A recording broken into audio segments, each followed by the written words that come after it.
যুবকদেরকে যদি প্রশ্ন করা হয় কিসের আকর্ষণে তুমি আজকে এই জায়গায় উপস্থিত হলা, এই যুবক আওয়াজ করে বলবে আল্লাহ এবং নবীর মহব্বত নিয়ে উপস্থিত হয়েছে।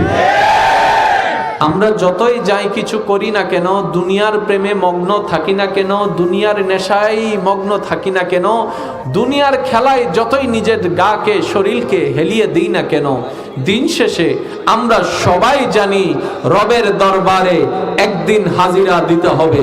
আমরা সবাই জানি একদিন কবরের অন্ধকার ঘর আমার সঙ্গী হয়ে যাবে। সেই দিন কিভাবে পার পাবো সেই চিন্তা আল্লাহর রহমতে দিন দিন যত যাচ্ছে যুবকদের মাথায় সেটা আসছে। তাই তো অনেক যুবক এক সময় নেশা করত, এখন 5 ওয়াক্তের নেশায় পড়ে গিয়েছে।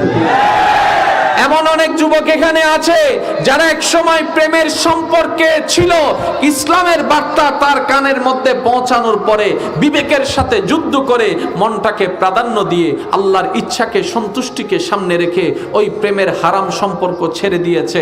এমনও যুবক এখানে আছে। সেজন্য আমি প্রায় সময় একটা কথা বলি, যুবকদেরকে ডিমোটিভেট করবেন না। একবার ফেল গিয়েছে তাই বলে যে সে জীবনে কখনো পাস করবে না, তা তো এমন নয়। মনে রাখবেন ভাইয়েরা, আমি মুরব্বীদের উদ্দেশ্য করে একটা কথা বলবো, আমার বাপ চাচা যারা আছেন তাদের উদ্দেশ্যে। এই বাংলার জমিনে আমাদের দেখায় এমন অনেক সফল ব্যক্তি দুনিয়ার মধ্যে, যেগুলোকে সফল বলি আর কি আমরা, জাস্ট কল সফল। ওই সফল অনেক ব্যক্তি আছে যে ক্লাস 6-7ও পাস করে নাই, সার্টিফিকেটের কিচ্ছু নাই। এমনও অনেকে আছে সাইন করতে দিলে কলমটারে 4 বার ভাঙে। আপনারা তো তারে ঠিকই দেন, জি স্যার জি স্যার জি স্যার, আছে না নাকি নাই? তা আপনার সেই ছেলেটাও যে এক সময় এরকম হবে না সেটার গ্যারান্টি কি? এবার আমার যুবক ভাইয়ের আওয়াজ দিয়ে বলুন তো, রিজিকের মালিককে, সম্মানের মালিককে, হায়াতের মালিককে। তো সবকিছুর মালিক যেহেতু আছে, ওই মালিকটা তো শেষ হয়ে যায় নাই, ওই মালিকটা তো আছে আছে, ওই মালিকটা তো জোরে বলতে, ওই মালিকটা তো আবার উনি এমন মালিক যিনি কারো কাছে দাঁত হয় না, উনি এমন মালিক যিনি কারো কাছে জবাবদিহিতা করতে হয় না। তাহলে আমার সম্পর্কটা যদি সম্পর্কের মতো সেই মালিকের সাথে হয়ে যায় যিনি ইন্নাল্লাহ আলা কুল্লি শাইইন কাদির, এই দুনিয়ার সফলতা আমার দরকার নাই। রব যদি চাহে দুনিয়াতেও বাদশাহী করতে পারে, রব যদি চাহে জান্নাতও তার ঘর হয়ে যেতে পারে। আল্লাহু আকবার।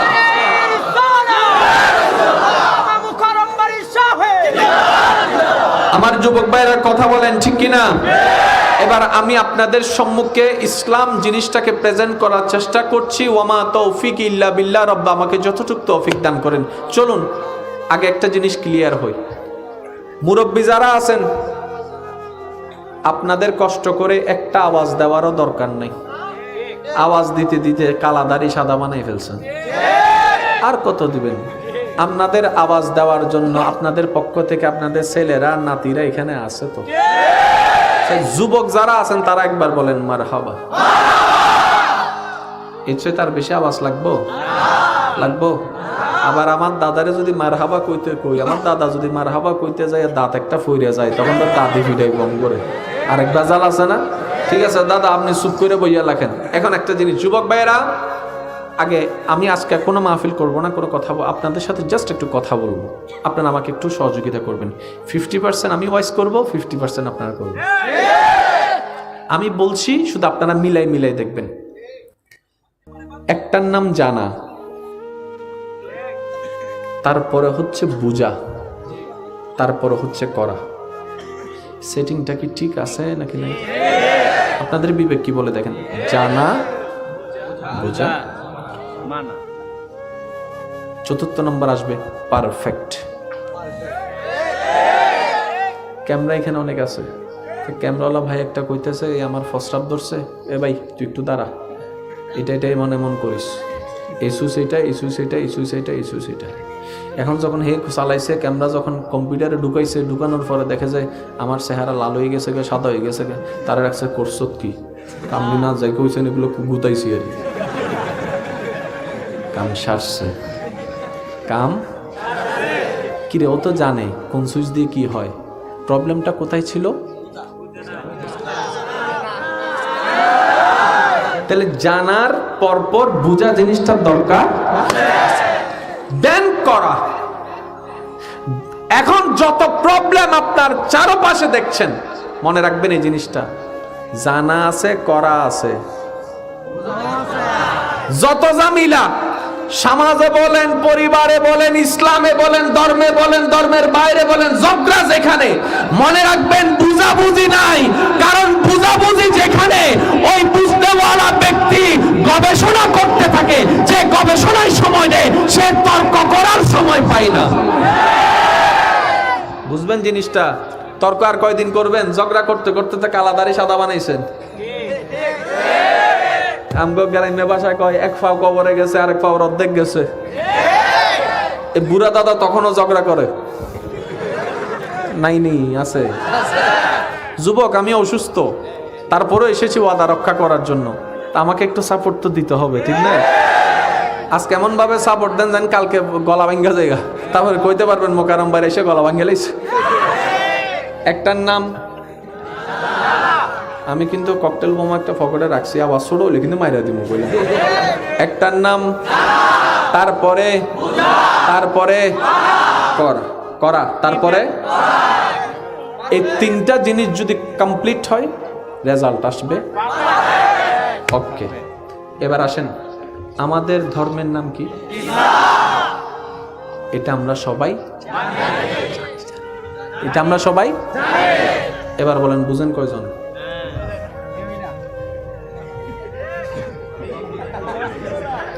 বুঝি লাগছে বেজাল, লাগছে বেজাল। তো 10 জনে বেজালে গেছে, আমিও বেজালে যাব না? পারি, অন্তত চেষ্টা যদি করি, রবের কাছে বলতে পারবো, ইয়া রব, পারি নাই, চেষ্টা করেছিলাম তোমাকে খুশি করার জন্য। আগে জিনিসটাকে বুঝতে হবে ভাইয়ারা, একটু একটু মনোযোগ। এখানে অনেক ছাত্র এমন আছে শখ কইরা সায়েন্স নিছিল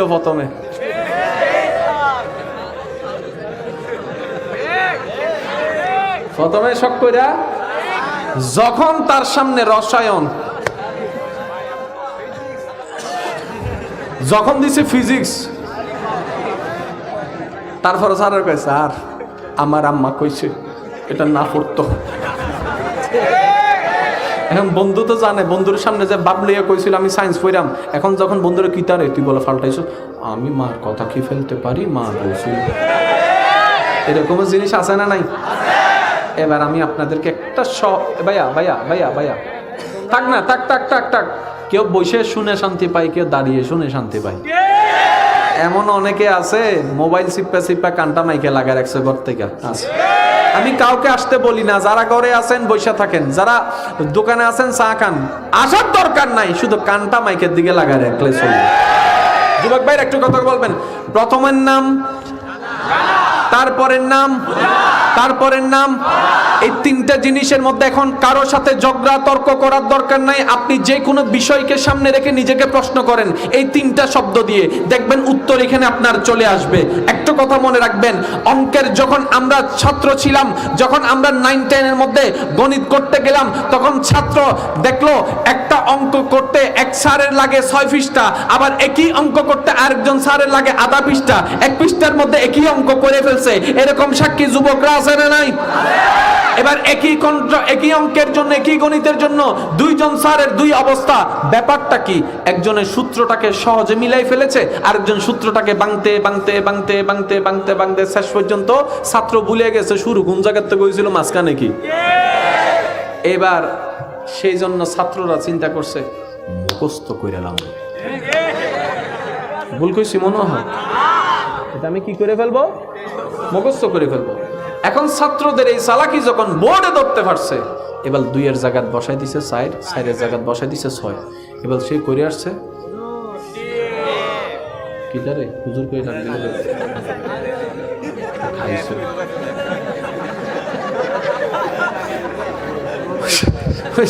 বসেন। আচ্ছা বসেন কইলো তো জ্বালা, কিচ্ছু না কিচ্ছু না। আচ্ছা শুনেন, এখন স্যারে কি করছে, 2 এর জায়গায় 4 বসাই দিছে, সে অঙ্ক করে আসছে। স্যার ব্যাপারটা কিটা? কই তুই মুখস্থ করে লেখছ না? কয় হ। বুঝলেন কেমনে স্যার? কয় আমি দিছি 4, তুই করছস 2 বেটা। এইবার স্যারে আমাদেরকে একটা কথা বলছিল, এই আমার ছাত্ররা অঙ্ক মুখস্থ করিও না। তো স্যার কিভাবে করব? অঙ্ক বুঝো, অঙ্ক বুঝো, অঙ্ক বুঝো। বলে নেও না নাকি? কিন্তু যুবকরা কথা বলে না কেন? গণিতটাকে মুখস্থ করিও না, বোঝার চেষ্টা করো, কোন সূত্র কিভাবে বোঝার চেষ্টা করো। এবার এখানে আমি বলছি, আপনারা শুধু মিলাবেন। এখানে এমন অনেক ছাত্র আছে গণিত পরীক্ষার আগের দিন রাত্রে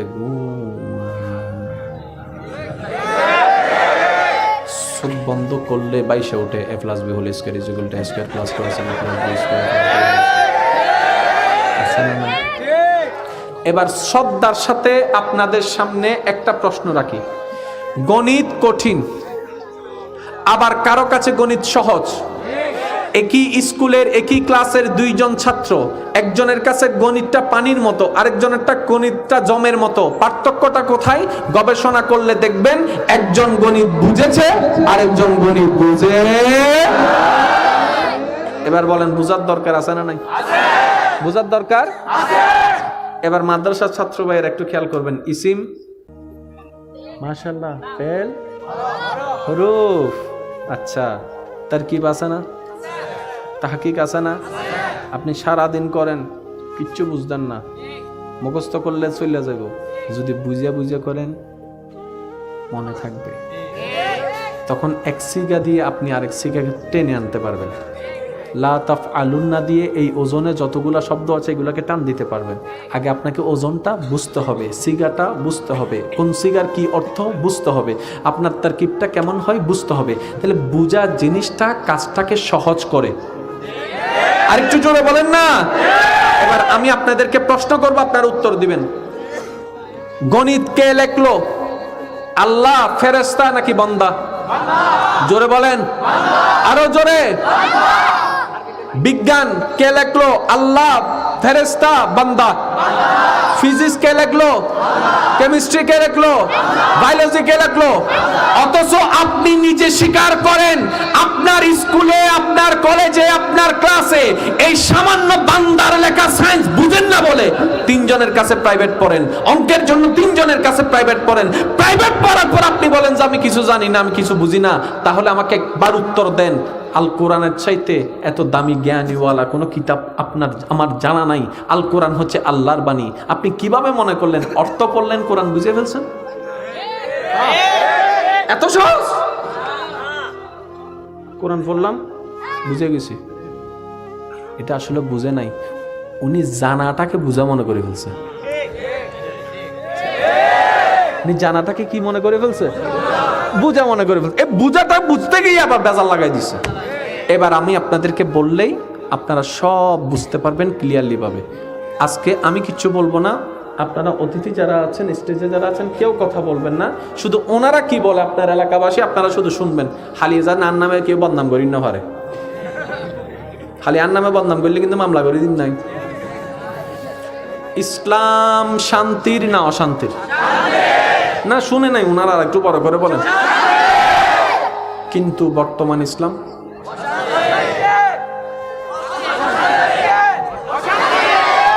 আমি কিন্তু বলি নাই, আপনারাই বলছেন। তাহলে অশান্তিটা বানাইলো কে? আল্লাহ, নবী, সাহাবা, ফেরেশতা, কোরআন? কারা? দেখছেন নি কইছে তারা। আবার কোন কারা? এইবার আমি যদি জিজ্ঞেস করি আমরাটা কেডা, লাগছে বেজা। তখন কি তৈব জানেন? এই যে আমরা কইছি আমরা, আমি কই আমরাটা কেডা?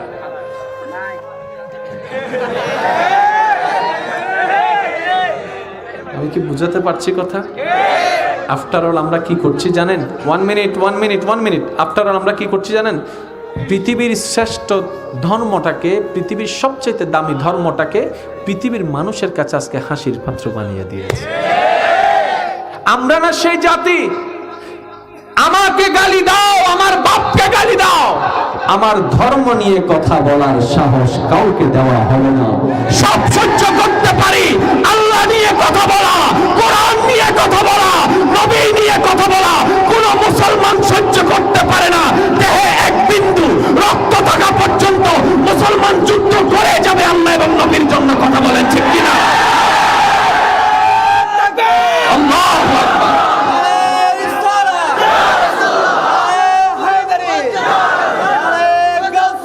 উচ্চ আওয়াজ একবার বলেন না সুবহানাল্লাহ, আর একটু জোরে বলেন সুবহানাল্লাহ। এবার আমি আপনাদের মুসলমান হিসেবে আপনি আমি ভাই ভাই, নবী বানাই দিয়েছেন। আপনি আমি এভাবে থাকতে চাই। অনেক হয়েছে গুতাগুতি, অনেক হয়েছে দলাদলি, ফতোয়া তো দিয়ে দিছেন হে জাহান্নামী, এ জাহান্নামী, ও জাহান্নামী, ও জাহান্নামী। তো হুজুরের ফল আইসা কয় আব্বা আন্নে তো সবাইরে জাহান্নামী কইয়া দিছেন না, তার মানে আপনি তো জানেন, আপনি তো জান্নাতি মনে হয় নাকি?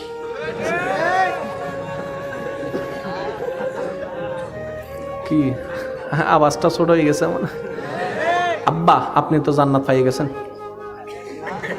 আপনি নিজে ফান্ন মানুষেরে দেন কিন্তু আগে নিজেরটা তো লইয়া লন। কথা কই না কা? বিয়ে বাড়িতে গেলে ওই যখন মুরগির রানটা তো আগে নিজে লন, গুনাগুস্ত আগে নিজে লন, তো জান্নাত আগে নিজে লইয়া লন।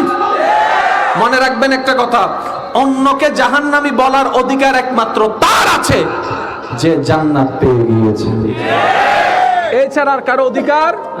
কারণ আপনি যাকে আজকে জাহান্নামী বলছেন এমনও তো হতে পারে সে আপনার সামনে টুং টুং করে জান্নাতে চলে যাবে, আপনি টুং টুং করে জাহান্নামে যাবেন, এমনও তো হইতে। সেজন্য ইসলাম কি শিক্ষা দিচ্ছে জানেন? যখনই দোয়া করবেন ইয়া রব অমুককে জান্নাত দাও, অমুককে জান্নাত দাও, অমুককে জান্নাত দাও, অমুককে জান্নাত দাও, অমুককে জান্নাত দাও, বলতে বলতে বলতে বলতে এক পর্যায়ে বলবেন ইয়া রব আমার চাচা আমার জায়গাটা দখল করেছে বুঝে নাই, আল্লাহ ওনাকে মাফ করে ওনাকেও জান্নাত দাও। আল্লাহ আমার মামাটা, আমার মা একটু দুর্বল ছিল বলে, মহিলা ছিল বলে আমার মামা আমার মার জায়গাগুলো খেয়ে ফেলেছে, আল্লাহ তুমি আমার মামাকে মাফ করে দাও, তাকে একটু জান্নাত করে দাও। আল্লাহ আমার সবচেয়ে বড় দুশমন যে সারাক্ষণ আমার নামে বদনাম করে, আল্লাহ তুমি তাকেও মাফ করে দাও, তার উপর রাগ রাখিও না, তাকেও জান্নাত দাও। এবার আপনি যখন দুনিয়ার থেকে এই দোয়াটা করবেন সেটা একটা গুটুরি হবে, এটা একটা বক্সে যাবে, এটা একটা দোয়ার ভান্ডার হয়ে ফেরেশতা যখন উপরের দিকে নিয়ে যাবে রবের কাছে, ওখানে যাওয়ার পর বুঝার জন্য বলছি, ওই গাঁটটিটা খোলা হবে, খোলার পরে দেখবে আপনার নামের পক্ষ থেকে একটা চিঠি, ওই দোয়াটাই হচ্ছে চিঠি, ওই চিঠির মধ্যে দেখা যাচ্ছে আপনার আত্মীয়র নাম আছে, আপনার পাড়া প্রতিবেশীর নাম আছে, আপনার দুশমনের নাম আছে, আপনার জায়গা দখলকারীর নাম আছে, আপনার বদনামকারীর নাম আছে, আপনার টাকা মেরে খাওয়ার নাম আছে, আপনার এর নাম আছে, আপনার ওর নাম আছে। রব বলবে ওর দোয়াতের গাঁটটিতে সবার নাম আছে, ওর নাম কই? সবার নাম আছে, সবার নাম আছে, যে দোয়াগুলা করলো চিঠিতে অন্যের নাম লিখলো তার নামটা কই? ফেরেশতা বলে ইয়া রব সে এতদিন পাগল ছিল তো সবসময় দোয়া করার সময় নিজের কথা বলেছে, আল্লাহ এটা দাও, এটা দাও, এটা দাও, এটা আমাকে দাও, আমাকে দাও, আমাকে দাও, আমাকে দাও, এই কথা বলেছে। সে এখন থেকে তোমার প্রেমিক হতে চায়, তাই বুঝতে পেরেছে তুমি তার উপর দয়া করো যে অন্যের উপর দয়া করে, তুমি তাকে ক্ষমা করো যে অন্যকে ক্ষমা করে, তুমি তার কল্যাণ করো যে অন্যের কল্যাণ চায়। সে বুঝতে পেরেছে, তাই নিজের দোয়া করে নাই, অপর তোমার বান্দাদের জন্য দোয়া করেছে। রব বলে যে আমার বান্দার ভালো চাই, আমি আল্লাহ তার ভালো চাই, যে আমার বান্দার জন্য জান্নাতকে তালাশ করে আমি রব তার নামে জান্নাতকে লিখে দিলাম। সিস্টেম এইটা। আর এখন আমরা সিস্টেম মানে আল্লাহুম্মা আমিন। দেখেন অনেকে কয় হুজুর এত দোয়া করি কিচ্ছু কবুল হয় না, অনেকে কয় এত দোয়া করি কিচ্ছু পাই না, অনেকে বলে নামাজ পড়ে চাই তাও পাই না, তাহাজ্জুদ পড়ে চাই তাও পাই না, রোজা রেখে চাই তাও পাই না, এরকম মনে চিন্তা অনেকেরই। এবার আমি একটা সত্যি কথা আমাকে একটু বলবেন, আই লাভ ইউ, এই আই লাভ ইউ কইছি একদম চুপ। এই যুবকরা আমার ভাইয়েরা একটু আওয়াজ দেন তো, আপনাকে যারা ভালোবাসে কিংবা আপনি যাকে ভালোবাসেন, যে আপনাকে ভালোবাসে, সে আপনাকে একটা ফুল দেখ, একটা ছোট্ট ফুল দেখ, আপনি কি চান সে মন থেকে দেখ নাকি বাধ্য হয়ে দেখ? আমি আপনাদের মুখে শুনছে, যদি বাধ্য হয়ে দেয় আপনি শুনেন, ওই ফুলটা কিন্তু আপনি নেবেন না। আর যদি বলে যে আমি ভালোবেসে মন থেকে দিয়েছি, এটা যদি ফুলের পাপড়িও হয়, এতটুকু তো বুঝতে পেরেছি আমরা। জোরে বলেন না। আমি এনে অসুস্থ, আপনারা তো অসুস্থ না, আল্লাহ আপনাদেরকে আরো সুস্থ রাখুক। আপনারা একটা আওয়াজ দিবেন, তাহলে মন থেকে দিলে মন থেকে গ্রহণ করা হয়, ভালোবাসাটা বৃদ্ধি পায়, ঠিক না? আচ্ছা, এবার আপনি একটা ঘরে গেলেন, চা বানালো, আপনি যে শুনলেন এই চাটা আপনাকে আপনার জন্য বানানো হয়েছে শুধু আপনার জায়গা খাওয়ার জন্য, বুঝেন না? মানে আপনারা ফটানোর লেগে, আরে ওই যে একটা কথা আছে না, ফ্যাট ভরে খাওয়াই ফিট ভরে, ফ্যাট ভরে খাওয়াই ফিট ভরে।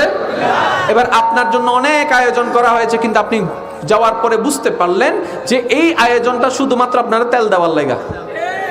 খুশি হইবেন? কারণ এখানে একটা কি আছে, স্বার্থ আছে। কি আছে? এবার আসেন, যারা মনে মনে ধারণা করেন আমি এত নামাজ পড়ি, এত দোয়া করি, আল্লাহর কাছে চাই, আল্লাহ আমাকে দেয় না কেন, আমি শ্রদ্ধার সাথে আমার ভাই বোনদের কাছে একটা জিনিস জানতে চাই, আপনি নামাজটা কি আল্লাহর জন্য পড়েছেন নাকি আপনার চাওয়াটা পূরণ হওয়ার জন্য? আল্লাহর জন্য।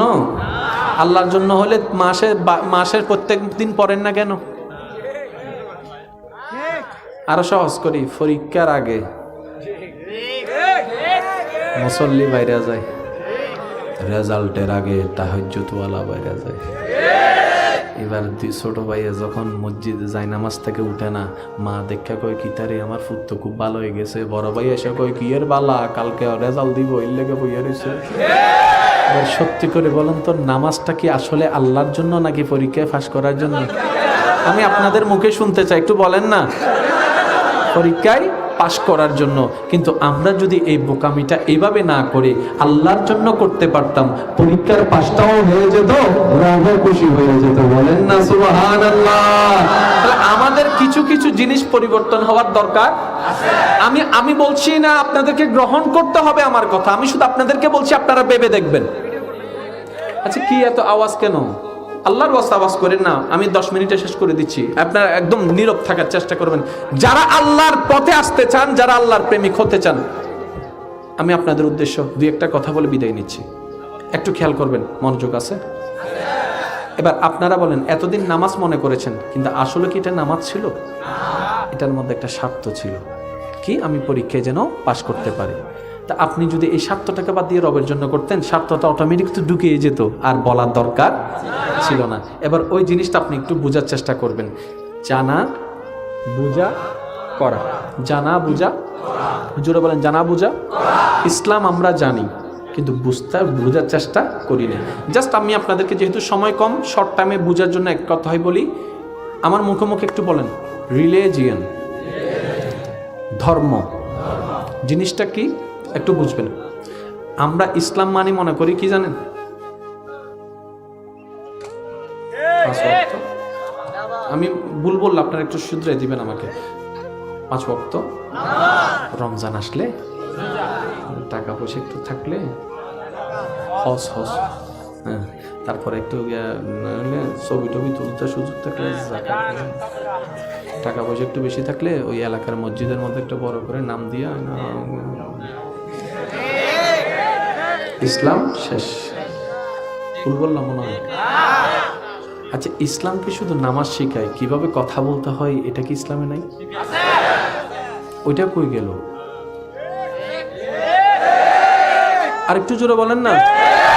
ইসলাম কি শুধু বছরে একবার রমজানের রোজা রাখা শেখায়, মা বাবার সাথে কিভাবে ব্যবহার করতে হয়, এটা কি ইসলাম শেখায় নাই? ওইটা কই গেল? আচ্ছা, হারাম নাকি হালাল আপনারাই শুধু বলবেন, আমি বলবো। কুত্তা খাওয়া, সিগাল খাওয়া, বাঘ খাওয়া, হাতি খাওয়া, সাপ খাওয়া, সুদ খাওয়া, কুত্তার প্লেটের কুত্তার গুস্ত যদি প্লেটে দিই, সি সি সি সি সি সি সি, এই বেড়া লই যা খাইতাম না।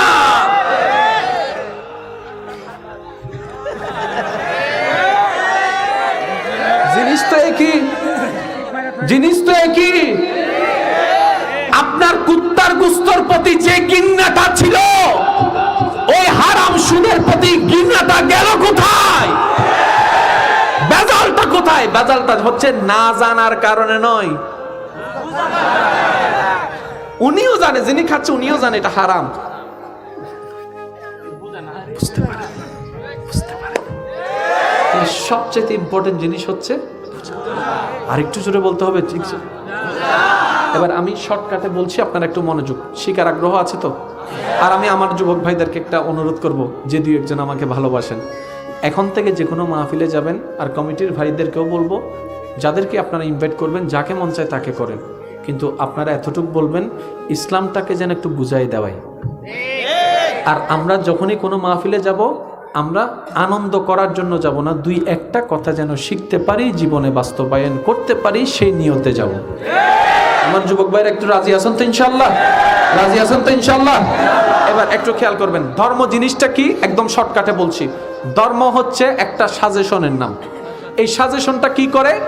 মানব জীবনের 24টা ঘন্টার প্রতিটা সেকেন্ডের যত কর্ম আছে, যত কাজ আছে, যত বিষয় আছে, যত প্রশ্ন আছে, সমস্ত প্রশ্নের উত্তর যেই সাজেশনে পাওয়া যাবে, এটার নামে ধর্ম।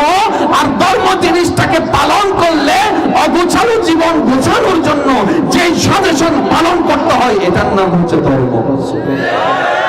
তার মানে ধর্ম মানেই সাজেশন, সাজেশন মানেই জীবন। এবার যতগুলা ধর্ম আছে প্রত্যেকটাই সাজেশন।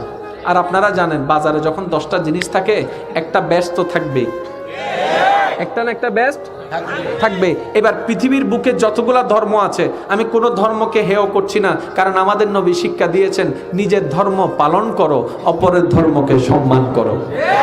বুঝার জন্য বলছি, মনে করেন এটা কি, এখন আমার তৃষ্ণা লাগছে, আমার পানি খাওয়ার দরকার, আমি এখন ধর্ম যতগুলো আছে সব ধর্মকে জিজ্ঞেস করলাম, ধর্ম, আমি তো কোনো ধর্ম মানি না, কিন্তু ধর্ম মানলে তো লাভ হয় সেটা বুঝতে পেরেছি, ধর্ম মানলে জীবনটা সুন্দর হয়, কারণ religion is good of life.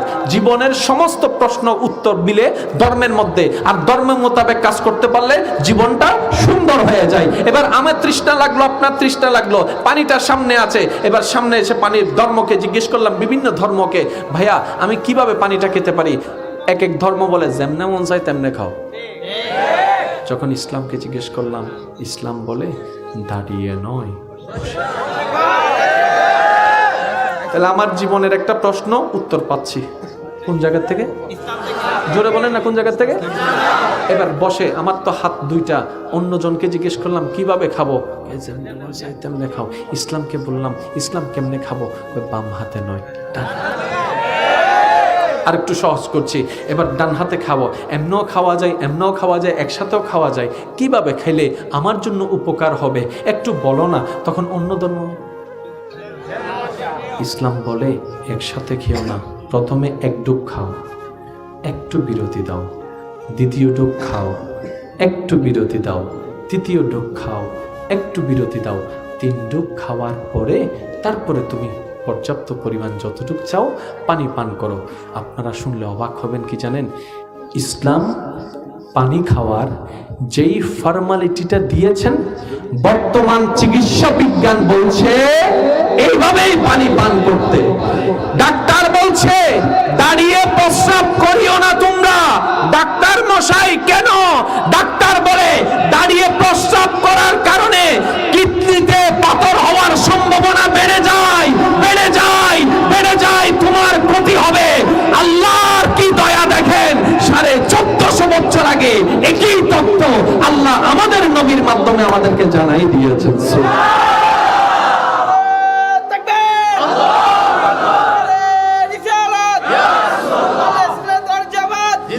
উচ্চ আওয়াজে বলেন না সুবহানাল্লাহ, আর একটু জোরে বলেন না সুবহানাল্লাহ। এবার আপনি পানি পান করার ক্ষেত্রে যদি ইসলামকে মানেন, আপনার উপকার। প্রস্রাব করার ক্ষেত্রে যদি ইসলামের নিয়ম মানেন, আপনার উপকার। বিবাহ করার জন্য যদি ইসলামের নিয়ম মানেন, আপনার উপকার। চলার ক্ষেত্রে যদি ইসলামের নিয়ম মানেন, আপনার উপকার। বড় মজার বিষয় কি জানেন? আপনার 24টা ঘন্টার প্রত্যেকটা সেকেন্ডের উত্তর ইসলামে আছে। আচ্ছা, সব বাদ দেন, আপনাদের ধর্ম তো ইসলাম, এই ইসলামের মধ্যে বাথরুমে ঢোকার নিয়ম আছে না? বের হওয়ার নিয়ম, বসার নিয়ম, শৌচ কাজের নিয়ম, তাহলে যে ধর্মে বাথরুমের বিষয়টা পর্যন্ত বাদ করে নাই, আর একটু জোরে বলবেন না সুবহানাল্লাহ।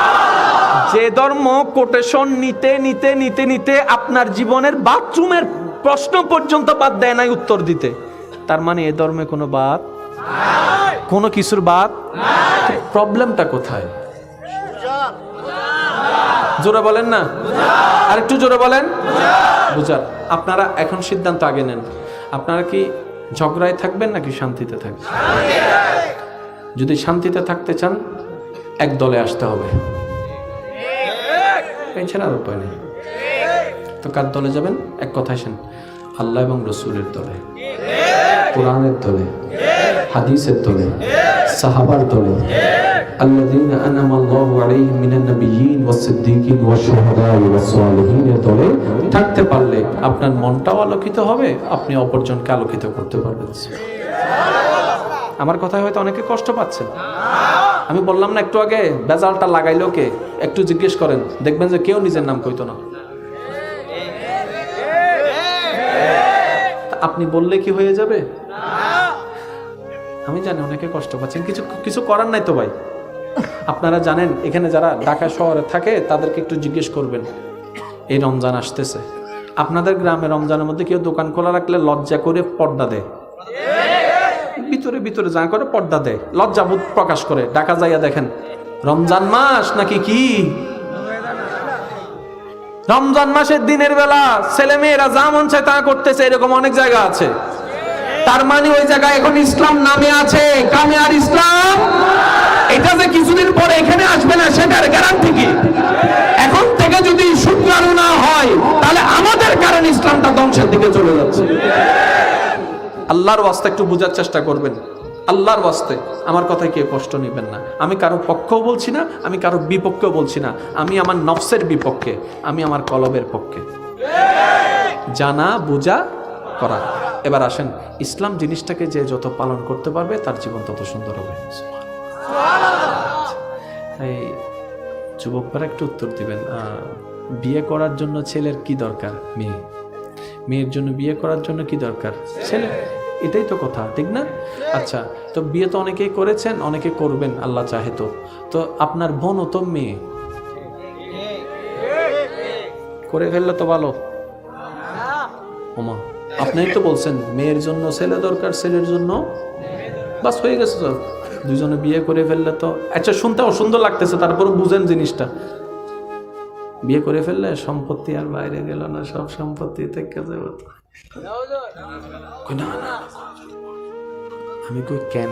কই ইসলামে নিষেধ, এটা সবাই জানে, কিন্তু কখনো কি ভেবেছেন ইসলাম কেন নিষেধ করেছে? বাবার টাইম নাই। এবার আসেন, ইসলামের এই নিষেধকে ডাক্তারের সেই পরামর্শের সামনে রাখেন। বর্তমান বিজ্ঞ ডাক্তাররাও বলে সমকামিতা শরীরের জন্য, দেশের জন্য অকল্যাণকর ক্ষতি। ইসলাম সেটা আগেই নিষেধ করে দিয়েছেন। বর্তমান ডাক্তাররা বলে ভাই বোন যদিও ছেলে মেয়ে, তারপরও বিবাহ করা যাবে না। ও ডাক্তার মশাই, কেন? তাদের রক্ত তো ভিন্ন ভিন্ন ব্লাড গ্রুপের, বিবাহ করলে সমস্যা কি? ডাক্তার বলে ভাই বোন যদি বিবাহ করে, এদের মাধ্যমে যদি কোনো সন্তান হয়, একটা সন্তানও সুস্থ হবে না, সব বিকলাঙ্গ হয়ে যাবে। ও ডাক্তার কেন? বলে আমরা গবেষণায় পেলাম যদি ডিএনএ টেস্টের পরিমাণ শুক্রাণু একটা দিয়ে দাঁড়ায়, এই সন্তান কখনো সুস্থ হবে না। বর্তমান ডাক্তার পরামর্শ দিচ্ছে, জানান দিচ্ছে নবী রাহমাতুল লিল আলামিন 1450 বছর আগে আল্লাহ থেকে জেনে আমাদেরকে জানাই দিয়েছেন। হায় হায় হায়, আপনি ইসলামটাকে কি মনে করেন? আমি শুধু ধর্ম মনে করি, কিন্তু না, এটা সর্বকালে সর্ব জায়গায় যে কোনো জ্ঞানের সামনে চ্যালেঞ্জ করে জিতে আসার মতো ধর্মের নাম ইসলাম। এবার আসেন, একটু আগে বললেন উনি পোস্টার দিবেন, আল্লাহ কবুল করুক। এই পোস্টারটা আপনারা দেখেন, 2022 সালের পোস্টার দেখছেন?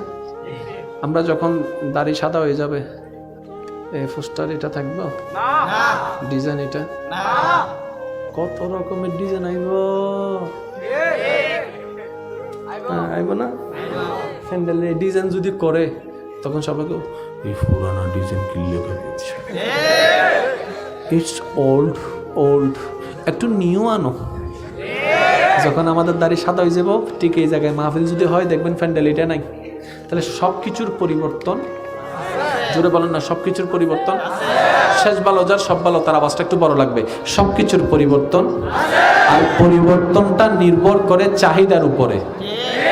যার চাহিদার পরিবর্তন হয়, জিনিসের পরিবর্তন। এখানে অনেক ছেলেরা আছে এক সময় শখ করে মোবাইল কিনেছে, যখন সে শখটা মিটে গেছে এখন আরেকটা চাইছে, আরেকটা চাচ্ছে, আরেকটা চাচ্ছে, যতই চাচ্ছে মোবাইল চেঞ্জ হতেই আছে, হতেই আছে, হতে আছে। কিন্তু এরকম চেঞ্জ করতে করতে দেখেন আবার বউ চেঞ্জ করেন না। মোবাইল আলাদা, বউ আলাদা, হিসাবটা একটু মনে রাখেন আপনারা। সবকিছু চেঞ্জ করা, জোর বলেন না, সবকিছু চেঞ্জ করা। তো এরকম চেঞ্জ কি বাবরও করে নেবেন নি কোনো, চাইয়েন দেখেন, এরকম কোনো কিছু না।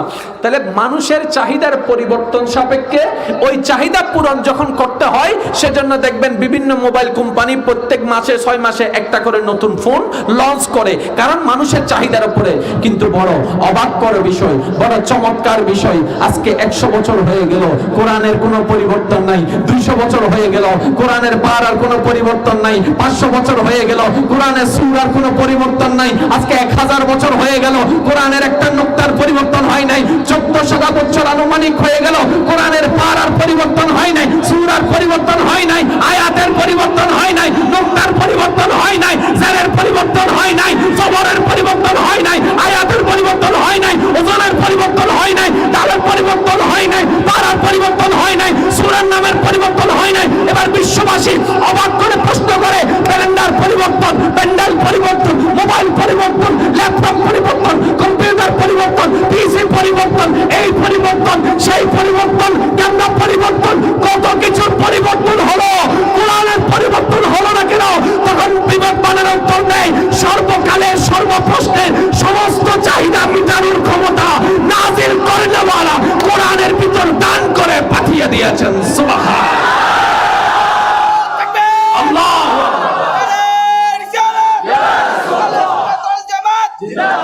যখন মোবাইল ছিল না তখনও কোরআন, যখন মোবাইল আছে তখনও কোরআন, যখন ইন্টারনেট ছিল না তখনও কোরআন, যখন ইন্টারনেট আছে তখনও কোরআন, যখন স্যাটেলাইট ছিল না তখনও কোরআন, যখন স্যাটেলাইট আছে তখনও কোরআন, যখন পারমাণবিক ছিল না তখনও কোরআন, যখন পারমাণবিক আছে তখনও কোরআন। কোরআনের পরিবর্তন, তার মানে সর্বযুগে চ্যালেঞ্জিং কোরআন। এবার আসেন, বিরক্ত হয়ে গেছেন আপনারা? কষ্ট হইতেছে? শিকার দরকার।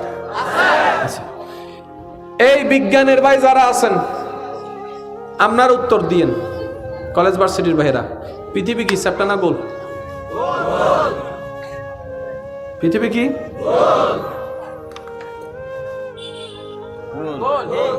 চ্যাপ্টা নেই কোনো? কত কেন চ্যাপ্টা? চ্যাপ্টা পৃথিবী বলে চ্যাপ্টা, তার লাগে আপনারা বইয়েন। পৃথিবী কি? একটা সময় বলেছিল পৃথিবী ডিমের মতো, আরেকটা সময় বলল কি কামলার মতো, তারপর আসলে বলে বলের মতো। এক এক সময় এক এক থিওরি দিতেই আছে। আমরা যখন ইউটিউবে যাবেন, নাসা লাইভ লেখে সার্চ দিবেন, একটা ভিডিও আসবে লাইভ স্যাটেলাইট থেকে, ওইখান থেকে দেখলে দেখবেন যে পৃথিবীটা পুরোটা গোল। ওকে, আচ্ছা মানলাম পৃথিবী গোল। তাহলে এই জায়গায় যদি আমেরিকা হয়, এই জায়গায় কানাডা, কানাডা যদি এই জায়গায় হয়, আফ্রিকা এই জায়গায়, আফ্রিকা যদি এই জায়গায় হয়, তারপরে আপনার নেদারল্যান্ড এই জায়গায়, নেদারল্যান্ড যদি এক জায়গায় হয়, লন্ডন এই জায়গায়, লন্ডন এই জায়গায় হলে দুবাই এই জায়গায়, দুবাই এই জায়গায় হলে আবুধাবি এই জায়গায়, আবুধাবি এই জায়গায় হলে ইরাক এই জায়গায়, ইরাক ওই জায়গায় হলে ইন্ডিয়া এই জায়গায়, ইন্ডিয়া বাংলাদেশ।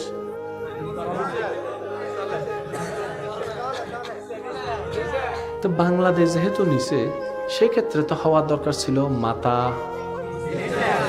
পাও, হইল না কাজ। আমার ভাই একজন কই, না না না না ভাইয়া আপনি বুঝেন নাই, শব্দ কিন্তু চলে আসছে। কি শব্দ আসছে? জোরে বলেন না। আপনি জানেন নাই বলে নাই, আপনি বুঝেন নাই। আমি করলে কিতাও কিতা হইছে, মধ্যাকর্ষণ শক্তি বলে একটা কথা আছে না, আপনি কিছু বুঝেন না। মধ্যাকর্ষণ শক্তি বলে একটা কি আছে, কথা আছে, আপনি তো সেটা বুঝেন নাই। ওই মাধ্যাকর্ষণ শক্তির কারণে এই জায়গার জিনিস সেই জায়গায় যাচ্ছে না, সবকিছু গ্র্যাভিটির কারণে সবকিছু স্থিরভাবে আছে। এবার আসেন, আপনারা একটু খেয়াল করবেন, এই পুরা পৃথিবী গোলাকার, এই পৃথিবীর মধ্যে আপনার সমস্ত কিছু হচ্ছে আপনার ভাসমান, কারণ নিচেও কিছু নাই, উপরেও কিছু নাই, ডানও কিছু নাই, বামও কিছু নাই, তার দিয়েও কোনো বান্দা নাই, তারপরে পিলার দিয়ে কোনো আটকানো নাই। কথা বলেন ঠিক কিনা? এবার সেই পৃথিবী স্থির থাকলো কিভাবে? তখন আমার বিজ্ঞানের ভাইয়েরা উত্তর দিচ্ছেন, আমার বিজ্ঞানের ভাইয়েরা জানান দিচ্ছেন, এই পৃথিবীর ব্যালেন্সটা রক্ষা করার জন্য এই পাহাড় হচ্ছে প্যারাগের মতো কাজ করে। পাহাড়টা কিসের মতো কাজ করে? এই টেবিলের মধ্যে প্যারাগ দেওয়ার পরে দেখেন শক্ত হয়ে গেছে গা, ঠিক নেই? এবার বাস্তব প্রমাণ দেখেন, আমরা যখন ছোট ছিলাম তখনও ভূমিকম্প হইতো, কিন্তু কখন হইতো খবরই। দিন দিন যত ভূমিকম্প হয়, ভোর 5টা বাজে একবার হয়েছিল যে ফজরের সময় যে নামাজ পড়ে না, সেও কইতেছে আল্লাহু আকবার, আল্লাহু আকবার, আল্লাহু আকবার, আল্লাহু আকবার। তার মানে সে বুঝতে পারছে দিন শেষে আল্লাহু আকবরটাই বলা লাগবে, এতটুকু সে বুঝতে পেরেছে। এবার একটু খেয়াল করবেন আমার ভাইয়েরা, এই পৃথিবী দিন দিন ভূমিকম্প বেড়ে যাচ্ছে, কম্পনও বেড়ে যাচ্ছে। কারণ যে কোনো বিজ্ঞানী ব্যক্তিকে জিজ্ঞেস করেন, তখন বলবে যে তোদের কারণে। আমরা বললাম আমরা কি করলাম? বলে যে পাহাড় ভালো করে কাট, পাহাড় আরো ভালো করে। তোরা নিজেরাই পৃথিবীর গ্র্যাভিটিকে নষ্ট করে ফেলছিস, পৃথিবীর গাছ তোরা নষ্ট করে ফেলছিস, তোদের থাকার জায়গা তোরাই নষ্ট করে ফেলছিস, কারে দোষ দিবি? বর্তমান বিজ্ঞান বলছে, আমি শুধু আপনাদের সামনে প্রেজেন্ট করে যাচ্ছি, বর্তমান বিজ্ঞান বলছে এই পৃথিবীকে স্থির রাখার জন্য কাজ করেছে পাহাড়। এই পাহাড়গুলো পৃথিবীর প্যারাগের মতো কাজ করেছে, বিজ্ঞানের তথ্য যেখানেই দিয়েছে। কিন্তু বড় মজার বিষয়, সূরা নাবার 7 নম্বর আয়াতে 1450 বছর আগে আপনার আল্লাহ, আমার আল্লাহ, আমাদের আল্লাহ আল কোরআনের মধ্যে বলে দিচ্ছেন ওয়াল জিবালা আওতাদা। যেই তথ্য এখন দিচ্ছে কোরআন সেটা অনেক আগে দান করে দিয়েছেন বলছে। তাহলে আপনার সায়েন্স খুঁজেন, কোরআনে আছে, ফিজিক্স কোরআনে আছে, ম্যাথমেটিক্স কোরআনে আছে, এটা কোরআনে আছে, সেটা কোরআনে আছে, নাই বলতে কোনো কিছু কোরআনে নাই। সেই কোরআনটা আজকে মুসলমানের ঘরে যাইয়া দেখেন দুল পড়ে রয়েছে। কিসের অভাব? কোরআন আমরা আল্লাহর বাণী সেটা জানি, কিন্তু সেটার কদর আমরা বুঝতে পারি না। আমি শেষ করে দিচ্ছি, আপনাদের কষ্ট হচ্ছে আমি বুঝতেছি, আমার যুবক ভাইদের কষ্ট হচ্ছে তো। বাড়িতে ফিরতে হবে না, মেসেঞ্জারে যেতে হবে না, হোয়াটসঅ্যাপে কল দিতে হবে না, কেউ অপেক্ষা করতেছে না, নাই অপেক্ষা করেন না, নাই। আর যারা আজকে যারা বউয়ের লগে ঝগড়া করে এসে তারা কয় হুজুর আরো 3 ঘন্টা করেন, আমি কই কিতাব লাগা, আপনি করতে করতে হে ঘুমাইলে কষ্ট হইতেছে নি কোনো? তাহলে কোরআনকে হারানোর মতো ক্ষমতা কারো নাই। আর সেই কোরআন যে মুসলমানের কাছে আছে, সেই মুসলমান হারে কেমনে? শুধু না বোঝার কারণে। শেষ একটু খেয়াল করুন, 5 ওয়াক্ত নামাজ, ওকে? এই কথা নিয়ে কারো কোনো দ্বিমত নাই? আমি শ্রদ্ধার সাথে বলছি, এই 5 ওয়াক্ত নামাজের ডিজাইন করেছেন কে? আল্লাহ। না বুঝে করেছেন? না, নিশ্চয়ই কোনো না কোনো একটা হিকমত আছে, কোনো না কোনো একটা কারণ আছে। আমি শুধু আপনাদেরকে একটু নিয়ে যাচ্ছি, আপনারা উত্তর দিবেন। ফজরের নামাজ 2 রাকাত, ফরজের আগে 2 রাকাত, জোহরের 4 রাকাত, ফরজের আগে 4 রাকাত, আসরের 4 রাকাত, ফরজের আগে 4 রাকাত, এশারের 4 রাকাত, ফরজের আগে 4 রাকাত, মাগরিবের 3 রাকাত, ফরজের আগে 2 রাকাত। ও নামাজি ভাই, কখনো ভেবে দেখেছেন প্রত্যেক ওয়াক্তে সুন্নত আগে, মাগরিবে নাই কেন? টাইম নাই। মাইকের আওয়াজ যতটুকু যাচ্ছে, যে যেখান থেকে শুনতে পাচ্ছেন, কারণ আপনি জানেন আপনার রব হিকমত ছাড়া, কারণ ছাড়া কোনো কাজ করেন না। অনেকে বাচ্চা মারা যাওয়ার পরে কান্নাকাটি করে হুজুরদের কাছে বলে, ও হুজুর, আল্লাহ এটা আমার উপর কেমন বিচার করলো, দিল কেন? দিল কেন? দিল কেন? আল্লাহর উপর রাগ করে বলে যে আজকে থেকে তোমার নামাজও পড়বো না, রোজাও রাখবো না। এত শখ করে তোমার কাছে চাইছি, 12 বছর পর একটা বাচ্চা দিলা, তাও দিলা আদর করার আগে বাচ্চাটারে নিয়ে গেলা, যাও তোমার আর ইবাদত করলাম না। এবার বাস্তব ঘটনা দেখেন, দুজন মারা গেল, কবরে গেল, হাসরে গেল, মায়ের বিচার হয়ে গেল সেই জাহান্নামী আমলের বিচারে। ফেরেশতারা টেনে টেনে জাহান্নামের দিকে নিয়ে যাচ্ছে। হঠাৎ করে একজন ফেরেশতা এসে তার মাকে বলে, ওই বাচ্চার মাকে বলে, আপনার জান্নাতের জন্য ঠিকানা হয়েছে, আপনাকে জাহান্নামে যেতে হবে না। বাচ্চার মা বলে, আমি তো কেমন কি করলাম যার কারণে আমাকে জাহান্নাম থেকে জান্নাত দেওয়া হচ্ছে? তখন ফেরেশতা বলবে, আপনার জন্য জান্নাতে একজন দাঁড়ায় আছে, আপনার জন্য জান্নাতের দরজায় একজন দাঁড়ায় আছে। এবার মা দৌড়ে যায়, কে দেখে ছোট বাচ্চা, কিরে আপনি কে? মা তুমি আমার চিনো নাই, আমি তো তোমার বাচ্চা ওইটা। এবার মা কইতেছে, আল্লাহ সরি, বুঝেন না মনে হয় আমার কথাটা? এতদিন পরে কইতেছে আল্লাহ আমি। আল্লাহ কয়, তুই যে জাহান্নামে যাবি আমি জানি, কিন্তু আমার চাওয়া তোরে জান্নাতে দেওয়া, কিন্তু তোর আমলের সে কোয়ালিটি নাই যে আমারে খুশি করতে পারবে। সেজন্য তোর বাচ্চাটারে আমি দুনিয়ার থেকে গুনাহ করার আগে নিয়ে আসছি, যেন এই বাচ্চা জান্নাতের দরজায় দাঁড়াই বলতে পারে, মাওলা আমি মা পাই নাই, জান্নাতও কি মা ছাড়া থাকবো? আমার মা ছাড়া বাবা ছাড়া আমি জান্নাতে ঢুকবো না। ওই বাচ্চার কথা রাখতে গিয়ে যেন আমি তোরে জান্নাতি করতে পারছি। আল্লাহর হিকমত কি আর আমরা বুঝছি কি? কি এখানে কোনো সমস্যা হচ্ছে? একটু চুপ থাকেন, একটু চুপ থাকেন। আল্লাহর হিকমত কি, আমাদের বুঝ কি? সেজন্য মনে রাখবেন, যত জামিলা দুই কারণে, হয়তো বেশি বুঝছে নয়তো কম বুঝছে। মিডিয়া থাকলে কখনো জামিলা হবে না। আমি আজকে আপনাদের কাছে কিছু ইনফরমেশন দিয়ে যাই। আমি প্রথমেই বলেছি আমার কোনো কথা গ্রহণ করতে হবে না, আপনারা শিক্ষিত মানে শুধু ভেবে দেখবেন। এবার আসেন, প্রত্যেক 5টি ওয়াক্তের নামাজের মধ্যে সুন্নত আগে 4 ওয়াক্তে, 1 ওয়াক্তের মধ্যে কোনো সুন্নত বাবার টাইমও নাই। কেন আল্লাহ সুন্নত দেয় নাই? আরো সহজ করে দিচ্ছি, 2 রাকাত নামাজ জোর না বেজোর? জোহরের 4 রাকাত, আসরের 4 রাকাত, এশারের 4 রাকাত, মাগরিবের 3 রাকাত।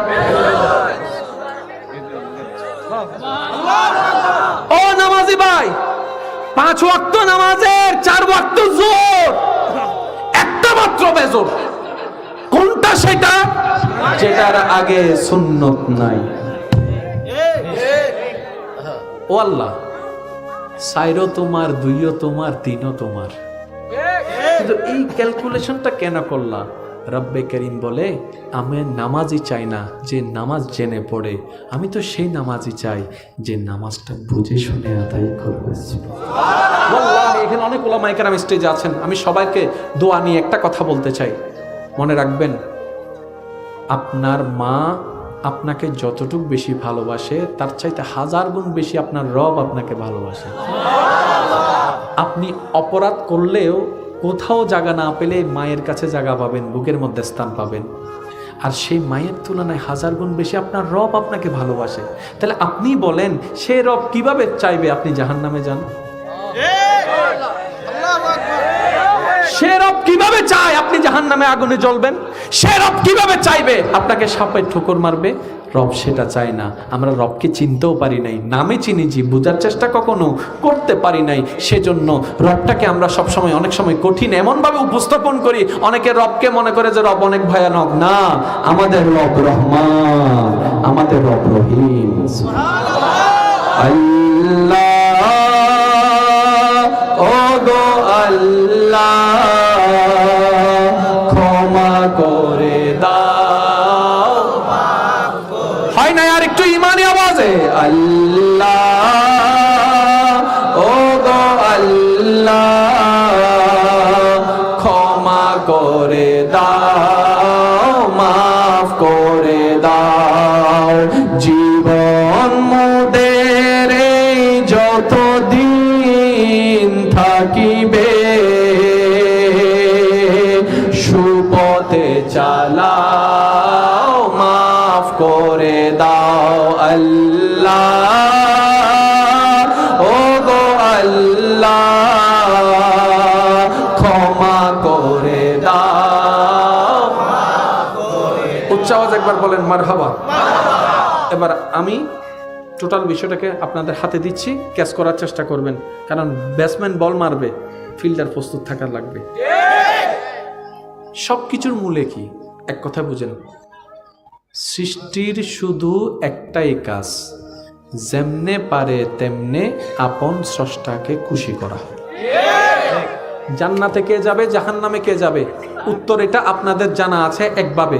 আজকে শিখে রাখুন ভিন্ন একটা উত্তর।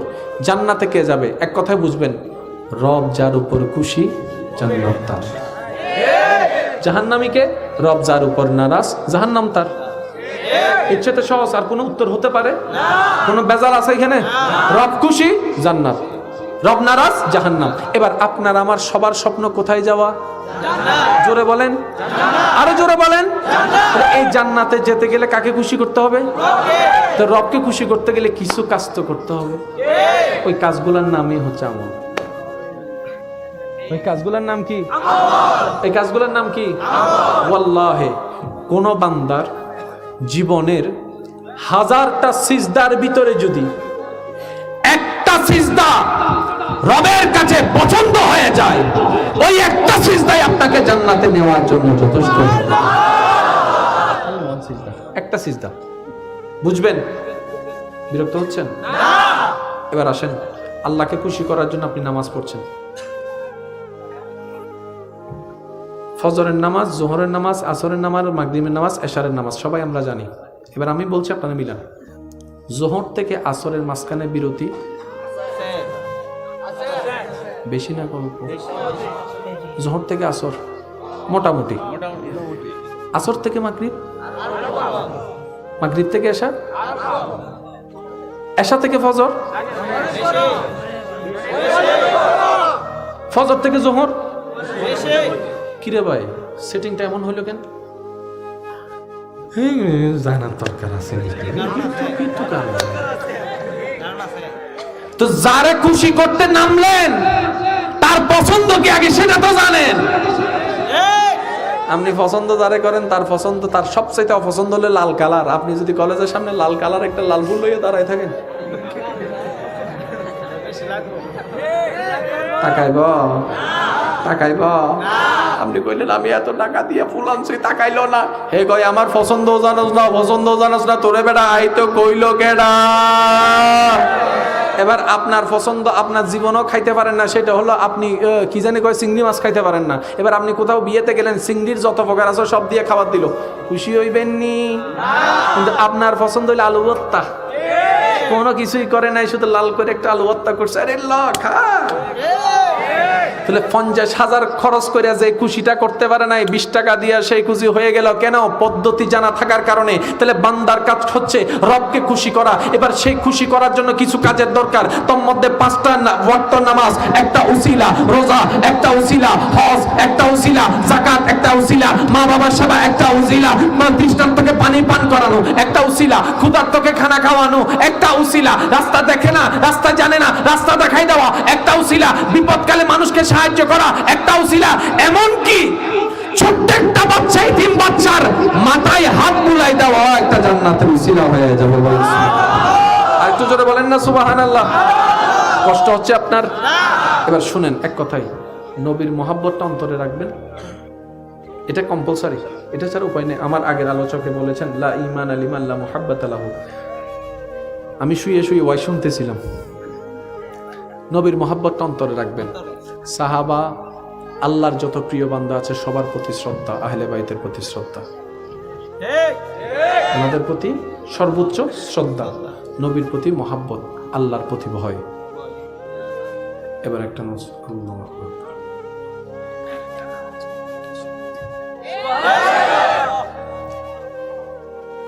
এমন কোন পাগল এখানে আছে প্রধানমন্ত্রীর কার্যালয়ে যাইয়া নিজে থেকে চলে আসবো, কোনায় পড়ে থাকবো, আর একটু থাকি না, যে ঠান্ডা বাতাস, ঠিক নিও।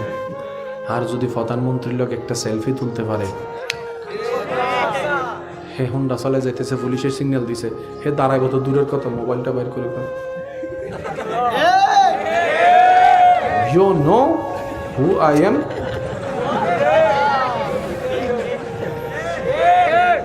ঠিক নেই?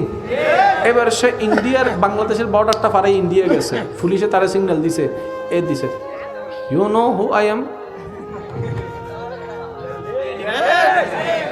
কি দাঁড়ে আমার দর্শক যা ছবি দেখাইছস তার এরিয়া আলাদা, এই এরিয়া আলাদা। ক্ষমতা সীমানার বাইরে চলে না। আমি সবার যারা ক্ষমতা চান, পাওয়ার চান, তাদের উদ্দেশ্যে কথাটা, যারা ব্যক্তিত্ব রক্ষা করতে চান আপনাদের উদ্দেশ্যে, নির্দিষ্ট এরিয়ার বাইরে আর কোনো ক্ষমতা নাই। জোরে বলেন না ক্ষমতা নাই। এবার আপনি চাচ্ছেন সারা বিশ্বে রাজত্ব করতে, শর্ট টাইমে কিভাবে সম্ভব? আমি শুধু আপনাদেরকে বলবো, সারা বিশ্বে যার কথা শুনে এমন 5 জনের লোক বন্ধুত্ব করে নেন।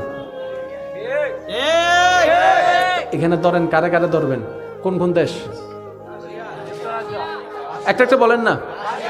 আচ্ছা, রাশিয়া ধরলাম, আমেরিকা ধরলাম, চীন ধরলাম, রাশিয়া ধরছি, আরেকটা হ্যাঁ উত্তর কোরিয়া। সালাক আছে উত্তর কোরিয়া, কিল্লা কইছে আমি বুঝছি। আচ্ছা, উত্তর কোরিয়া ধরলাম, আরেকটা জাপান। আচ্ছা ঠিক আছে, জাপানও ধরলাম। এই 5টা দেশের লগে বন্ধুত্ব করে 5টা দেশের প্রধানমন্ত্রীর লগে সেলফি খাওয়ান, যে কোনো জায়গায়, যে কোনো জায়গায়। এবার সে পাওয়ারফুল ব্যক্তি গেছে আটলান্টিক মহাসাগরে গোসল করতে। এখন গোসল করতে যাইয়া যখন হাঙ্গর মাছ তার সামনে আইলো, ওই বদভ্যাস ওইটা, হাঙ্গর মাছে কয়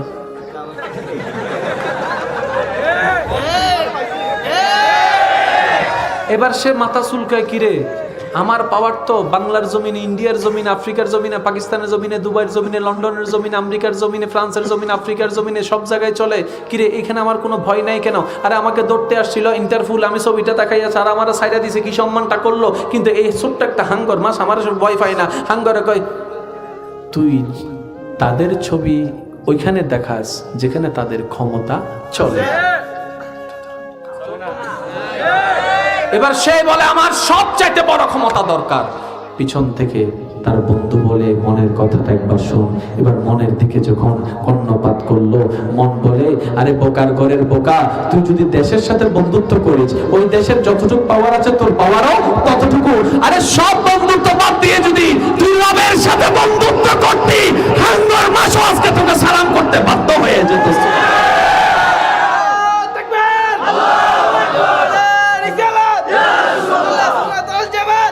এবার বলেন আমরা কি চালাক না বোকা? জোরে বলেন না, চালাক না বোকা? যিনি সর্বক্ষমতার অধিকারী, বন্ধুত্ব উনার লাগে না করবেন। এবার উনি এই এলাকার চেয়ারম্যানের লগে বন্ধুত্ব করলো, ভালো কথা।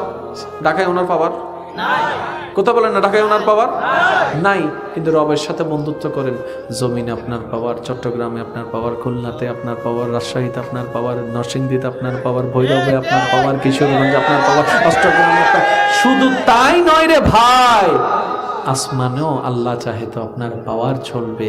আল্লাহ এজাজত দিলে হাসরের ময়দানও আপনার সম্মানের পাওয়ার চলতে থাকবে, চলতে থাকবে। এরাই হচ্ছে সত্যিকার চালাক, যারা রবের সাথে বন্ধুত্ব করে। বন্ধুত্ব করতে গেলে কিছু কাজ লাগবে না? ওই 1000টা কাজের একটা কাজের নাম হচ্ছে নামাজ। 1000টা কাজের একটা কাজের নাম কি? এবার আসেন, নবী রহমাতুল্লিল আলামিন বলে, কোন বান্দা যখন সিজদায় কপালটা ঝুঁকায়, সেই কপাল মাটিতে লাগে না, রবের দরবারে গিয়ে লাগে। আমরা অনেক শুনছি, অনেক পড়ছি, জানার মধ্যে কোনো কমতি নাই। এবার বাস্তবতায় দেখেন, অনেক সময় ইমামে মুকাররম নামাজ পড়তে গেলে তাসবিহ, 3টা তাসবিহ একটু স্লোলি পড়ে, আছে না? এরকম আছে না? কোরআন তেলাওয়াত একটু তাড়াতাড়ি না করে একটু স্লোলি করে, আছে না? তো এরকম ইমাম সাহেব যখন নামাজ পড়াচ্ছেন, মুক্তাদির মুসল্লির 3টা তাসবিহ শেষ। আমরা তাসবিহটা কিভাবে পড়ি আমি বলছি, আপনারা দেখেন তো স্পিডটা ঠিক আছে কিনা। সুবহানাল্লাহ আযম, সুবহানাল্লাহ আযম, সুবহানাল্লাহ আযম।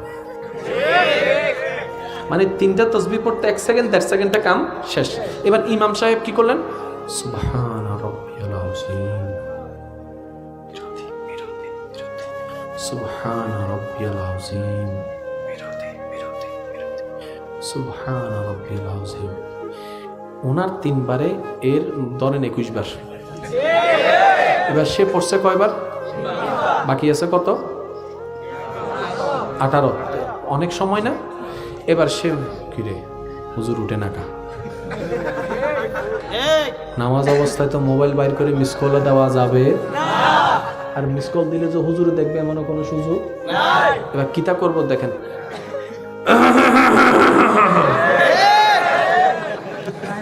আমি কই ভাই কি তারে ঠান্ডা লাগছে নি? কয় না, হুজুরের মিস কল মারছি। কেমনে? কয় আমি কাশি দিয়ে কইলাম আমারটা শেষ, আপনারটা শেষ হইলে। তাহলে নবী বলছে আপনি যখন নামাজে সিজদায় যান কপালটা মাটিতে লাগে না, রবের দরবারে গিয়ে লাগে। আপনি যদি এটা বুঝতে পারতেন, আপনি আল্লাহর কাছে ফরিয়াদ করতেন, আল্লাহ মৃত্যুটা আমাকে সিজদার মধ্যে দিও। অভাবটা কিসের জানার? ওই বুঝটা আসে কখন জানেন? প্রেম যখন হয়। প্রেম ছাড়া জীবনে কেউ বুঝে সেজন্য যার চোখে যারে লাগে ভালো। আহারে বন্ধু আইসা কয়, বন্ধু বান্ধবী এসে কয় এটা কি পছন্দ করছো? কালার কালা সেরা কালা। তখন হে ডায়লগ একটা মারে, আমার চোখে যদি তুমি দেখতা, আমার নয়ন দিয়ে যদি তুমি দেখতা। কথা কন ঠিক কিনা? হে তারে পছন্দ করতে যায় কয় তুমি আসমানের চাঁদের চাইতে সুন্দর। চাঁদে কয় আর মানুষ পাইলি না। আরো জোরে কন না রে ভাই। এই জিনিসটা আসলো কেমনে? প্রেমের কারণে। আল্লাহকে আমরা ভালোবাসি কিন্তু গভীর ভাবে ভালোবাসতে পারি নাই। তাই ইমাম যখন কোরআন তেলাওয়াত একটু বাড়াই করে, পিছনে মুসল্লিরা বিরক্ত হয়ে পরের দিন বলে হুজুর তাড়াতাড়ি করেন, শর্ট করেন। তার মানে জানা আছে, বুঝা নাই।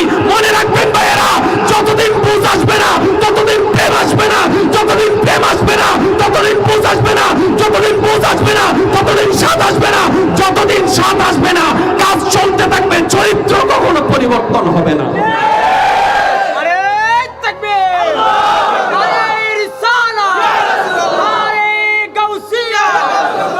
নামাজে কখনো বাটপার হইতে পারে?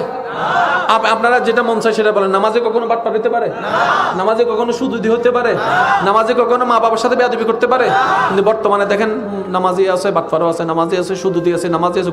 পার্থক্যটা কোথায়? মনে রাখবেন নামাজে নয়। আমরা নামাজ মানে মনে করছি কি জানেন? এবার আমি একটা মারাত্মক কথা কইতেছি, তো ক্যামেরার জ্বালা কিটা কইতাম, কোন কথাটা কি বানাই ফেলে আমি তো চিন্তায় পড়ে যাই। এই ইউটিউবার ভাইয়েরা আই লাভ ইউ, আমার লিয়ে মন করেন না। কিছুদিন আগে আমি দেখলাম আমার একটা ভিডিওতে থাম্বনেইল লাগাই দিয়েছে আরেক বক্তা আমার এদিকে, আমি তার এদিকে। আমি তো মাহফিলের মধ্যে এরকম করছি না, আঙ্গুলটারা তার দিকে করে এমন করে দিছে, লাগাই দিছে এমন একটা ঝগড়া, মানে তার লাগে ঝগড়া করতেছে। ওই সামান্য বিয়ুর দরকার কি? আল্লাহর রহমত তালাশ করেন, আপনার রব রিজিকের দরজা খুলে দিবে। আপনার রবের দরবারে কোনো কমতি নাই। আরে যে রব, আচ্ছা দেখেন এই হাজার হাজার মানুষের ভিতরে ফিফরা নাই? ফিফরা তো চলে যাইতেছে। কিরে ফিফরা এতগুলো মানুষ পাহাড়ের মতো ফিসা লাগবো? গায়ে বেড়া, আল্লাহর উপর ভরসা আছে। তাওয়াক্কুল বড় জিনিস। আচ্ছা একটু খেয়াল করবেন, তাহলে নামাজটা আমাদের বোঝার দরকার। আমরা নামাজ মানে মনে করি কি এটা, ঠিক আছে? এবার একটু খেয়াল করবেন, আমরা ছোটবেলা আমরা যারা যারা নামাজ জানি একটু হাত তোলেন তো, যারা যারা নামাজ জানি। মাশাআল্লাহ। এবার না, হাত কখন তুলতে হবে? হাত বাঁধতে হবে জানি। কি পড়তে হবে? রুকুতে কি, সিজদায় কি, একটু বলেন না। বৈঠক কেমন? সবকিছু জানি। আচ্ছা সত্যি করে একটা কথা বলেন তো, আপনাকে নামাজটা কে শিখাইছে? কেউ বলবে মা, কেউ বলবে হুজুর, কেউ বলবে নানি, কেউ বলবে দাদি, এই এক্সেপ্টরা এক একজনকে এক একটা উত্তর দিবে। আমি একটা প্রশ্ন করছি, শিক্ষিত ভাইয়ের উত্তর দিবেন। আচ্ছা ছোট্টবেলায় নামাজ শিখেছেন নাকি ধরন শিখেছেন? আমি করি দেখতেছি আপনারা কম নামাজ কই শিখলেন? যত ঝগড়া ধরন নিয়ে, বুঝাতে পারতেছি না মনে হয়। এবার কোরআনকে সামনে রাখেন। রব্বে করিম বলছেন আসসালাতু তানহা আনিল ফাহশাই ওয়াল মুনকার। রবের ডাইরেক্ট ফরমান, যে কোনো ওলামায়ে কেরামকে জিজ্ঞেস করেন। আমার আল্লাহ বলছেন, আপনার আল্লাহ বলছেন এই নামাজ যার কাছে থাকবে সে বাটপার হতে পারে না। কিন্তু বাস্তবে দেখলাম নামাজিও আছে, বাটপারও আছে, নামাজিও আছে, সুদুদি আছে, নামাজি আছে, ঘুষড়ি আছে, এমন নামাজিও আছে মা বাবাকে দুই বেলা বাদ দিচ্ছে না। তাহলে আল্লাহর কথা মিথ্যা। এখন আপনি যদি বলেন যে আল্লাহর কথা সত্য, তাহলে বলতে হবে যে আমাদের সেই নামাজটাই মিথ্যা। আল্লাহ যে নামাজই বলছেন আমরা সেই নামাজই হতে, কারণ আমাদের ঝগড়া লেগে গেছে কর্মে নিয়ে। মনে রাখবেন আসল নামাজি তো সে যার দিলটা নামাজি হয়ে গেছে। আসল জিকিরকারী তো সে যার দিলটা জিকিরকারী হয়ে গেছে। এবার বলেন, সত্যি করে বলেন, আমরা কি নামাজ শিখছি নাকি দরন শিখছি? জোরে বলেন না, আরো জোরে বলেন। এবার কোরআনের আয়াতকে সামনে রাখেন, মনে রাখবেন, নামাজ যদি দরন শিখতে চান আলেমের কাছে যান, আর নামাজ যদি শিখতে চান ওয়াকুনু মা'আস সাদিকিন, আল্লাহ ওয়ালা ব্যক্তিদের সাথে সম্পর্ক করে ফেলুন, তাহলে আপনার দুটোটা হয়ে যাবে।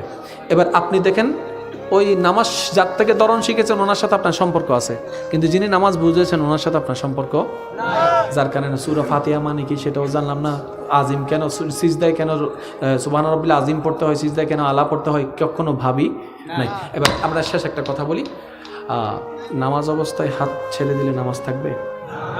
নামাজ একটু বড় করেন না, নামাজ অবস্থায় হাত ছেড়ে দিলে নামাজ থাকবে? আর একটু জোরে, আর একটু জোরে, সবাই একমত তো? পাল্টায় যাইয়েন না কিন্তু। সামি আল্লাহু লিমান হামিদা, বাঁধানা খোলা, বাঁধানা খোলা, নামাজ তো চলে গেছে। একটু আগে কইলেন যে নামাজ চলে যাবে। নিয়ম জেনেছি, নিয়ম কেন বানালেন রব সেটা জানি না। শুধু একটা কথা আপনাদেরকে বলি, নামাজের যে ধরন, প্রত্যেকটা কর্মে কর্মে আল্লাহর সন্তুষ্টি আছে। সুবহানাল্লাহ বলেন। নামাজের প্রত্যেকটা কর্মে কর্মে আল্লাহর সন্তুষ্টি আছে। যখন দাঁড়াচ্ছেন সিজদার জায়গায়, যখন রুকুতে আঙ্গুলের জায়গায়, প্রত্যেকটা জায়গায় হিকমত আছে। শেষ কথা, আল্লাহ আমাদের সবাইকে আল্লাহর ইবাদত বুঝে ইবাদত করার তৌফিক দান করুন, আর সেই জিনিসগুলো উম্মতের কাছে প্র্যাকটিক্যাল ভাবে শিখিয়ে দেওয়ার জন্য নবী রাহমাতুল লিল আলামিন দুনিয়াতে তাশরীফ এনেছেন। সুবহানাল্লাহ। আগামী বছর আল্লাহ মাহফিলকে আরো সুন্দরভাবে আয়োজন করার তৌফিক দান করুন। যে দুই একজন আমাকে ভালোবাসেন সবার প্রতি আমার একটা বিনীত আবদার, কখনো যদি চান নিজের জীবনটাকে গোছাতে এবং সফল করতে, একটা কাজ করবেন, সর্বোচ্চ বর্ষাটা আল্লাহর উপর দিবেন। এটা বাড়াবেন কেমনে? বুঝেন না বুঝেন, পক্ষে বিপক্ষে, আপনার পছন্দের হোক অপছন্দের হোক, শুধু একটা কথা বলবেন, আলহামদুলিল্লাহ আলহামদুলিল্লাহ আলহামদুলিল্লাহ, আল্লাহ বর্ষা আল্লাহ বর্ষা আল্লাহ বর্ষা আলহামদুলিল্লাহ, বাস আপনার ওই তাওয়াক্কুলটা চলে আসবে। আর ওয়ামান ইয়াত্তাকিল্লাহ ইয়াজআল লাহু মাখরাজান, এটা আপনার রবের ওয়াদা। সুবহানাল্লাহ। আর সর্বাত্মক চেষ্টা করবেন,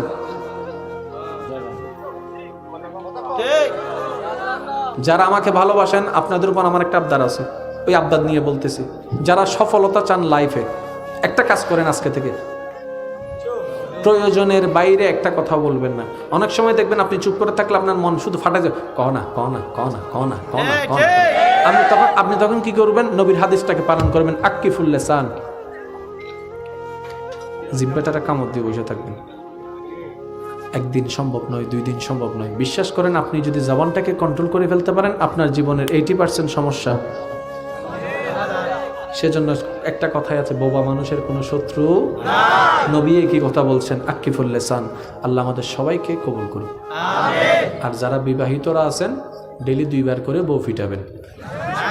সকালে একবার বউ ফিটাবেন, রাতে একবার বউ ফিটাবেন। বউ ফিটাইলে তো হজের সওয়াব নাকি? বউ ফিটাইলে হজের সওয়াব, বউ ফিটাইলে উমরার সওয়াব। তো বউ ফিটান কা? আদরা না করবেন, মায়া না করবেন, মহাব্বত না করবেন। আদর মানে সবসময় মাথায় হাত বুলাই দেওয়া না, আপনি একটু মায়া করে চোখ দিয়ে তাকাইছেন, এটাও আদর হয়ে যাবে। বলেন সুবহানাল্লাহ। আর মাঝে মধ্যে ঘুরতে যাবেন ইনশাআল্লাহ। আবার দেখেন, আমি কইছি বললে অনেকে আবিয়াতা যারা আছেন বিয়ে না করে কই মোকাররম বাড়ি হুজুর কইছে ঘুরতে যাইতো, এটা চলতো না, বিয়ে করার লাগবে আগে, ঠিক নিও। যারা যুবক বাইরেদের বাবারা আছেন, আমি অনুরোধ জানাবো, আপনার ছেলে যদি বয়স উপযুক্ত হয় বিবাহ করাই দেন।